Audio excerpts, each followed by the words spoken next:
مودی کی طرف سے کشمیر کے خصوصی حیثیت کے خاتمے کے اقدام نے سکھوں کو بھی پوری طرح متحرک کر دیا۔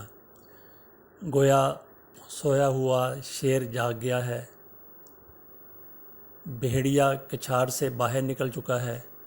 خالصتان تحریک نے ایک بار پھر انگڑائی لے لی ہے۔ اس تحریک کے حامی بھارت کا مستقبل کا نقشہ سامنے لے آئے۔ نقشے میں دیکھا جا سکتا ہے کہ بھارت ٹکڑے ٹکڑے ہونے جا رہا ہے۔ نقشے میں بھارت کو درجنوں چھوٹی چھوٹی ریاستوں میں ٹوٹا ہوا دکھایا گیا ہے اور دعویٰ کیا گیا ہے کہ بہت جلد بھارت ٹوٹ جائے گا اور خالصتان الگ ملک بنے گا، جبکہ مکمل کشمیر اور جموں کی وادی بھی پاکستان کے ساتھ شامل ہو جائے گی۔ یہ نقشہ بھارتی پنجاب میں موجود خالصتان تحریک کے حامیوں کی طرف سے جاری کیا گیا ہے، کہیں دوسرے ملک سے نہیں، امریکہ یا برطانیہ سے نہیں، خود بھارت کے اندر سے یہ نقشہ جاری ہوا ہے۔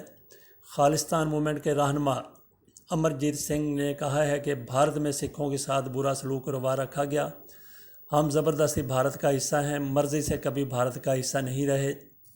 بھارت نے پارلیمنٹ میں آئینی غنڈہ گردی کی، ہماری مقدس جگہ دربار صاحب میں ہزاروں سکھوں کو شہید کیا گیا، دریائے جمنا سے واہگہ تک خالصتان ڈکلیئر کرائیں گے، امریکہ میں احتجاج کے دوران خالصتان کا جھنڈا لہرائیں گے۔ بھارت میں کشمیری اسٹوڈنٹس ڈرے ہوئے ہیں، سکھ قوم نے بھارتی آئین کو کبھی نہیں مانا، 1.5 لاکھ سکھ نوجوانوں کو پنجاب میں جھوٹے مقابلوں میں مارا گیا، ہم مقبوضہ پنجاب کو خالصتان ڈکلیئر کرانا چاہتے ہیں۔ اس کے لیے انہوں نے مزید کہا کہ ہم کسی بھی حد تک جا سکتے ہیں اور جا کے دکھائیں گے، اب خالصتان کی آزادی بہت قریب آ گئی ہے، خالصتان کی آزادی کے ساتھ ہی کشمیریوں کی آزادی بھی ممکن ہو سکے گی۔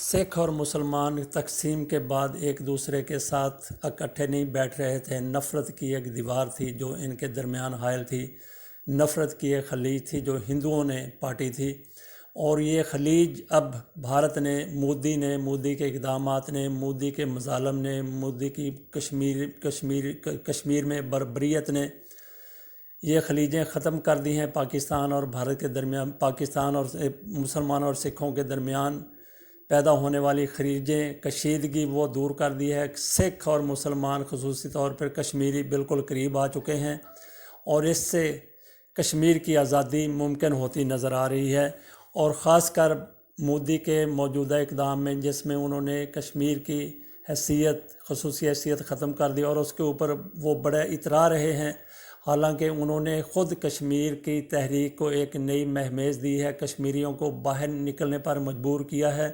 اور پوری دنیا کشمیر کی آواز سن رہی ہے، پاکستان کی آواز سن رہی ہے۔ پاکستان کو اس نے پہلے سے کہیں زیادہ فعالیت کے ساتھ سفارت کاری کرنے پر مجبور کر دیا۔